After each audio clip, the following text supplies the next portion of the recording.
German volume training is typically where in a training session, you perform no more than 2 compound exercises with 10 sets of 10 repetitions with a 60% 1 rep max load, while using 60 to 90 seconds of rest between sets. This method seems to have origins in 1970s Germany, where it's believed the national weightlifting team established this method to markedly increase the muscle mass of their athletes during the off-season. On the internet, it's easy to find content claiming German volume training is highly powerful for putting on muscle mass fast. Moreover, it's fairly easy to come across anecdotal stories of individuals stating they experienced profound positive increases in muscle and strength via German volume training. Though anecdotes can be highly interesting and informative on many occasions, scientific research is a much more rigorous and stringent way to evaluate the efficacy of a training method.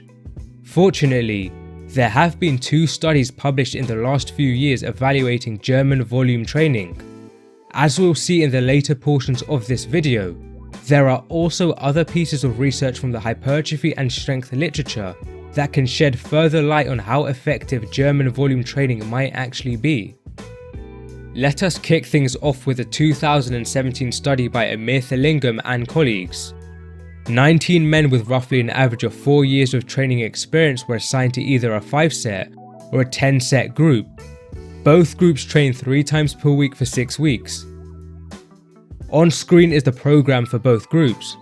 Both groups trained exactly the same, except the 5-set group performed only 5 sets for the first 2 exercises each session, whereas the 10-set group performed 10 sets for the first 2 exercises each session.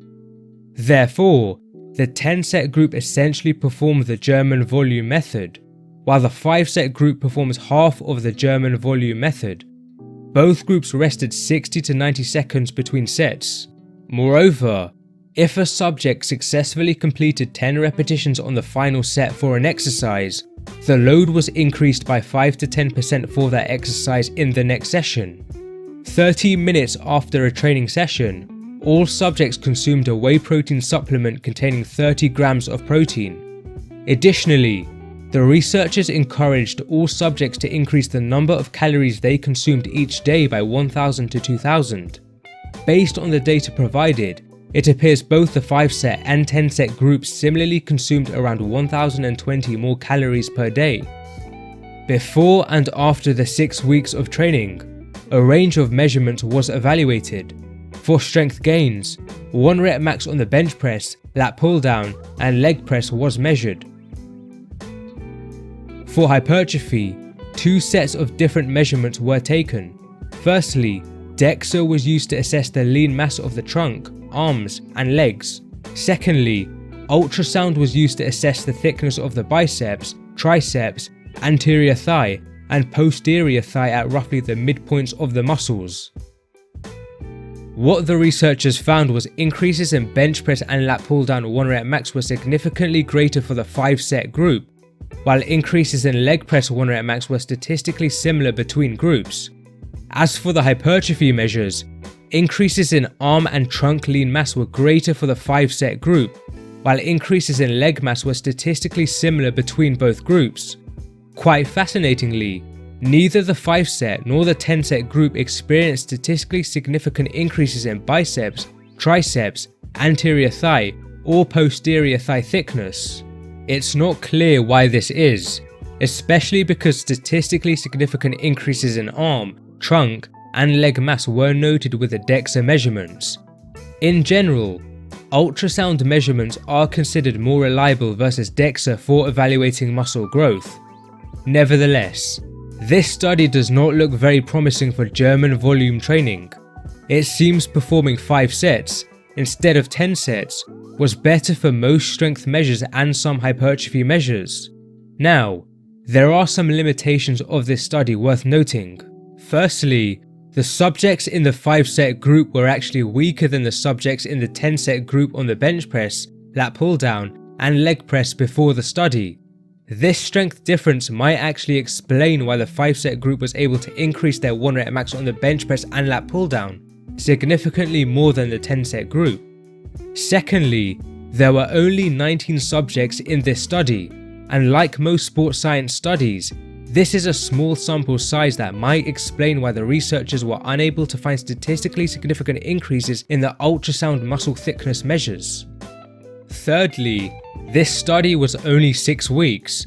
Perhaps a longer time frame would produce different results. Fortunately, a second 2018 study by Hackett and colleagues evaluated the effects of German volume training for 12 weeks. 12 men with a minimum of 1 year training experience were assigned to a 5-set or 10-set group. Both groups trained 3 times per week for 12 weeks. The program was exactly the same as the previous study. For the first 2 exercises in a session, the 5-set group performed 5 sets, while the 10-set group performed 10 sets. Both groups rested 60 to 90 seconds between sets. Moreover, if a subject successfully completed 10 repetitions on the final set for an exercise, the load was increased by 5 to 10% for that exercise in the next session. 30 minutes after a training session, all subjects consumed a whey protein supplement containing 30 grams of protein. Before, after the 6th week, and after the 12 weeks of training, 1 rep max on the bench press and leg press was measured. Also, DEXA was used to measure lean mass in the trunk, arms, and legs. The researchers found that bench press 1 rep max only significantly increased in the 5-set group. As for leg press 1 rep max, neither group experienced statistically significant increases. However, the numerical mean did indeed seem to increase in both groups, and to what seems a similar extent. As for the DEXA measurements, fascinatingly, neither group experienced statistically significant increases in lean mass for the trunk, arms, or legs. Although, the 10-set group actually experienced a statistically significant decrease in lean leg mass from week 6 to week 12. This is quite interesting. It's possible the 10-set group might have been failing to sufficiently recover between sessions, potentially somehow resulting in muscle protein breakdown exceeding muscle protein synthesis levels. So, like the previous study, this study looks far from promising for German volume training. Now, some limitations should be considered with this study.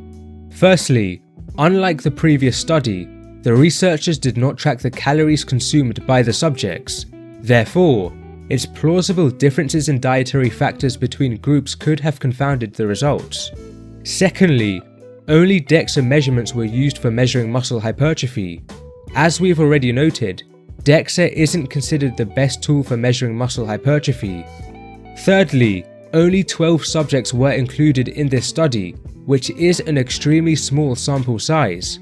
Again, a small sample size like this may explain why the researchers were unable to find statistically significant differences for some of the measurements. Lastly, this study was 12 weeks, which is a fair duration. However, due to the high volume and fatiguing nature of German volume training, it might have been useful for the subjects to take a 1-week deload after the final training session. The researchers could have also taken the measurements after this 1-week deload. Perhaps such a deload would dissipate any excessive fatigue and thus impact the strength and hypertrophy measurements. Nevertheless, even with these limitations of this study in mind, and even with the limitations of the first study considered, both of these papers still fail to look promising for German volume training.